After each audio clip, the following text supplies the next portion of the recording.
Hey guys, what's up? Welcome back here to today's edition of Intuitive Angling, and really appreciate you guys swinging by the channel and joining me for today's episode. And guys, today I want to point out the disgusting display of, I don't even know what you want to call it, that occurred today at the Bassmaster Elite Series at the Lake St. Clair today. This is absolutely ridiculous, stupid. I'm sick of it, and we're going to get into that in today's video, along with some commentary that's going to go well beyond that. So really appreciate you guys listening to the video, and definitely curious to get your guys' feedback on this video after get done with it. So really appreciate that. Also, guys, before we get started, I just want to extend a big thank you out there. Everybody that's taken time to subscribe here at Intuitive Angling, much appreciated. Everybody that's taken time to use all the links I put in the description, really appreciate that. And everybody that's taken time to make sure you purchase all your fishing equipment through my Tackle Warehouse links. Big thank you from me and my family. Just like to never ever want you to know that let you get, or I never want to take that for granted. It's just something we really appreciate. So thank you very much for that support. Okay, let me start this video here. I'm going to start a little bit because I'm getting ready to dog Bassmaster once again. And let me give you a little history leading up to this to sort of like, you know, set the stage for what I'm getting ready to talk about here. I was good friends with Ray Scott for a long time. I've had dinner with Ray Scott. I've had long conversations with Ray Scott. Had a great relationship for him, you know, for the years that he was with Bassmaster. And then after Ray sold the business, eventually Jerry McInnes bought Bassmaster along with a couple other business people there. But Jerry was the owner of Bassmaster, and I was good friends with Jerry. It's like Jerry and I went on vacations together.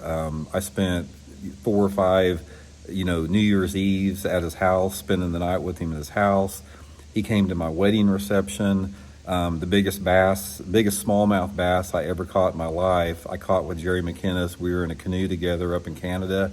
I was very close friends with Jerry McInnes, who owned Bassmaster. And during that time, like with Jerry, I was like privy, and I was able to contribute something to the direction that Bassmaster went to. Jerry sought my counsel for the direction of Bassmaster, and I had conversations with Ray Scott.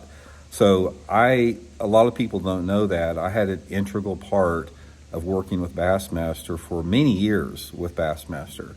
And guys, now, since Bassmaster has been sold and bought out by the current management it is, I guarantee if I went to fish a Bassmaster Open now, they'd probably not let me, because I would violate the rule that you can't say anything, you can't be critical of Bassmaster. If you're critical of Bassmaster or you're a contestant, you're going to be disqualified for the tournament, or you're not going to be allowed to fish. I am completely confident that I would not be allowed to fish a Bassmaster tournament because I've been critical of the direction they're headed in after I've been part of Bassmaster through 2 different, ownerships for close to 30 years. So I'm pretty disgusted by that at that point. But anyway, given that sort of sets the stage a little bit where I do feel like I have a leg to stand on when I'm talking and critiquing and criticizing what Bassmaster is doing.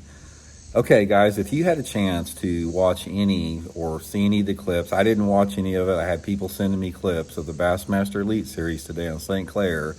There's no surprise, because it was an absolute disgusting spotlighting exposition.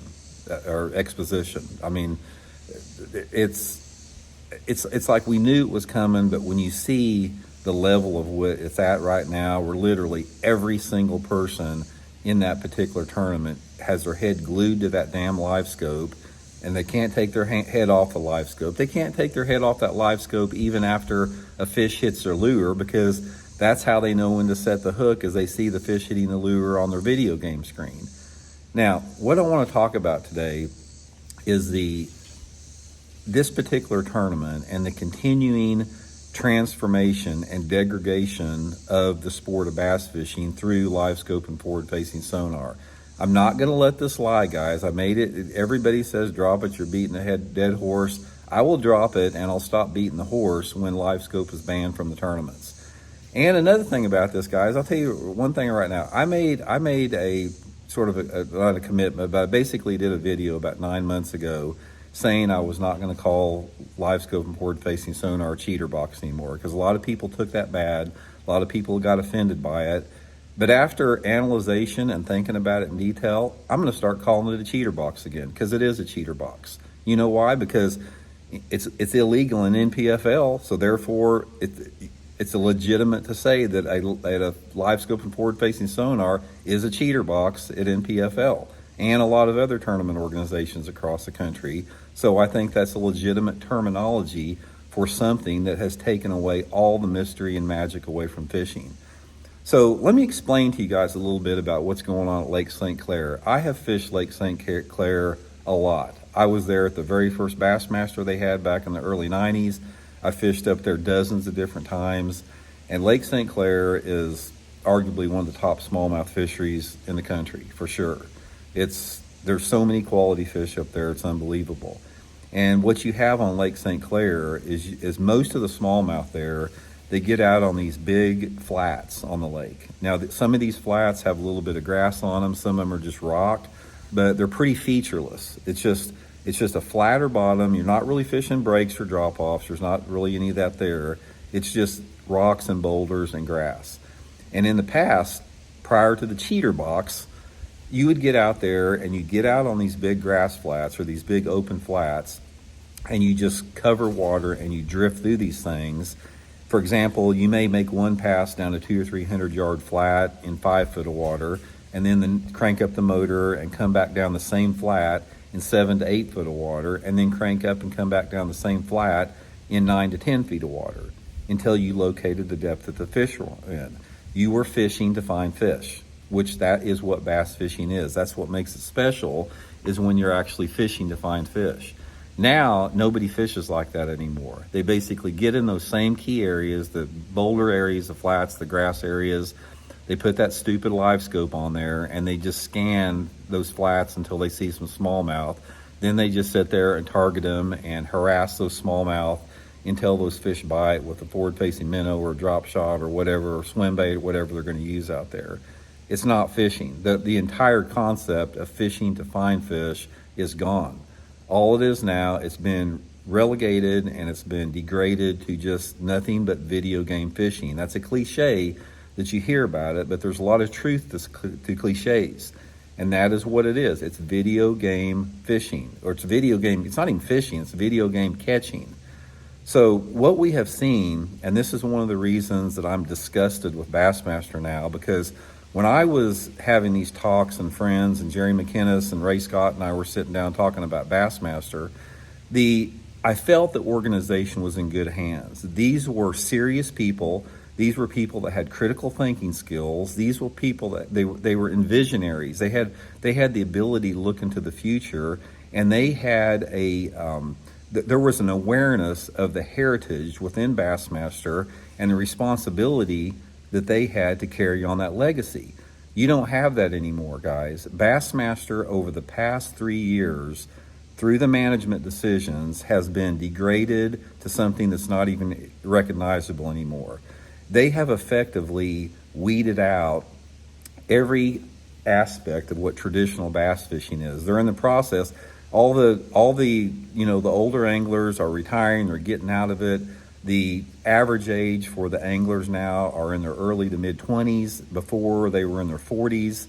They are catering to a group of tech-savvy anglers that is their ball game. It's like they have obviously made that decision that they don't give a crap about the lifetime members of bass, the people and the pros out there that have spent decades honing their craft. They are going to target and they are going to focus on bringing up all these high school and college anglers and creating this new era of Bassmaster, of the flat brimming, tech-savvy, live scope anglers that don't have any awareness of bass movement, bass personality, seasonal patterns, all that type of stuff. Given that, I want to say this one thing. I'm not blaming these young anglers. All these dudes out there that you saw today that just started shaving a couple of years ago, they're catching 20-pound bags of smallmouth there. They are doing what they have to do because Bassmaster has forced them to do that. I don't blame them. They have to do that if they want to compete. It's disgusting And it's irresponsible and it's bullshit that Bassmaster has put these young anglers in the position where they do not have to go through the process and the how rewarding it is to learn about bass movement and bass behavior and seasonal movements and lure categories and breaking down structure and literally fishing to find fish. They have created, through forcing and ramming this technology down the throats of American bass fishermen, that you don't need any of that. The only thing you need is a freaking LV34 or whatever bullshit transducer on your live scope so you can fan out there with your forward-facing minnow, and that's your game. That is your entire game. And now what we've seen is that the reason these older anglers, and I'm talking about older, I'm not talking about old dudes, I'm talking about guys that are in their 30s and 40s, the reason that they cannot compete with these younger anglers is these younger anglers, that's what they do all the time. As soon as they put the boat in the water, they got that live scope on and they don't turn it off. Whereas somebody out there that, honed their skills and got to that level prior to the cheater box coming on the scene, they had a repertoire of techniques and diversities and knowledge of seasonal patterns. And when they get out there, they've got all this knowledge accumulated that they just can't discard. They just can't throw it to the side and turn that video game screen on. So therefore, those guys can't compete with people out there that completely, their whole game is forward-facing sonar. Because the way that fishing is right now and the way that our fisheries have been depleted and the way that pressure has affected our fisheries is there's so many fish that not only are not there anymore, but a lot of them have moved offshore, and all these deep water sanctuaries that were there before are being exploited through forward-facing sonar. So when I see somebody get out there on those grass flats, and I remember the way it is fishing Lake St. Clair about having to make these, having to work your butt off and fish these flats, and you finally locate them and you figure out the lure category they want, being taken over just by somebody scanning the, 100 foot in front of them. It's just disgusting. And it's disgusting to see the Bassmaster management double down on this and completely ignore their constituency and completely ignore the comments and completely ignore the dudes that have been with them for 20, 30, and 40 years out there, in lieu of trying to change Bassmaster into something that, is such a degradation to that organization. So anyway, guys, I don't know. It's like I said, it's one of the things about it is, like, you see this in a lot of different businesses. Don't always assume the people out there that are in positions of power, like politicians and people that, CEOs of corporations and people that have businesses, don't assume that they're the most smartest dudes in the room and have the most critical thinking skills and are just, sharper than everybody else, because they're not. That is not the case whatsoever. And we've seen that with what has happened to the sport over the past 2 or 3 years, 3 or 4 years. So one of the things that I want to encourage everybody is do not give up on this. Do not get complacent, and do not let organizations like Bassmaster normalize this forward-facing sonar bullshit, because that's what they're trying to do. They want people like me to shut up. They want to silence people like me. They want to silence all of the outrage and the opposition because of money, because of the money that organizations are getting from the forward-facing sonar companies. If you tell me right now, it's like there's not a single person out there that can tell me if Garmin and Humminbird and Lowrance and whoever, Vexilar, whoever has forward-facing sonar units, if they were not a player in the tournament world and they did not compensate, or they provided no sponsorships, nothing whatsoever, do you really think that forward-facing sonar would be having this conversation? You wouldn't be having this conversation right now.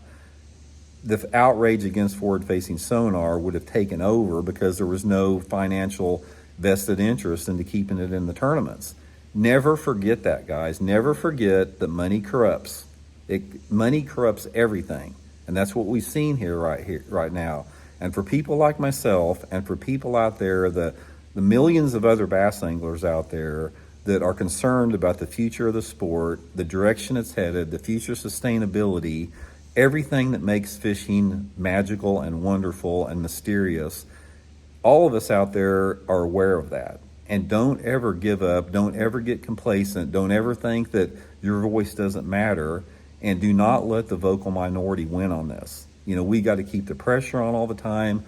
Make those comments, guys. Voice your opposition on, that's the great thing about social media now, is you got an avenue to voice your opposition. Flood those sites out there with comments that allow our forward-facing sonar, and eventually people take notice. When the sponsors start seeing, it's like, I'm not going to support this organization, or I'm not going to support this business because they're in the process of destroying the future sustainability of the sport. And make no mistake about it, guys, this is destroying the future sustainability of our sport. We are in the infancy stages right now. It may not be obvious right now at this point, but that's what happens in a lot of things that are destructive on this planet, is if people can't see them, and if it's not obvious at the time, and it doesn't hit them in the head like a brick or something like that, they don't think it exists. But as this technology advances, and it's going to advance, and it is advancing right now, and as more people start using it, and as more people have access to it, and more people incorporate it in their fishing, you cannot put that type of technological advancements and AI on a fishery that has a finite amount of fish in it. Because like I said before, do not rely on the conservation departments to do the right thing. They are dragging their feet on this whole issue out there. The only people out there that are going to save this are the people that have an awareness for the future sustainability of the sport, the people that have been there and done that, the people that have witnessed the progression of what has happened to our fisheries over decades. If you've only got 4 or 5 years of bass fishing experience under your belt, you're in no position to talk about it like somebody that's been doing it for 40 or 50 years and has seen the gradual degradation and the progression of what we've seen in correlation with technology. So anyway, guys, make your opposition known any chance that you can. Fight the good fight. This is the right side of the history. This is the good fight to have. Don't ever let these dudes normalize it out there. And eventually the right way is going to win in the long term. I just don't know how long it's going to take, but eventually it's going to happen. So anyway, guys, let me know what you think about it. We'll talk later.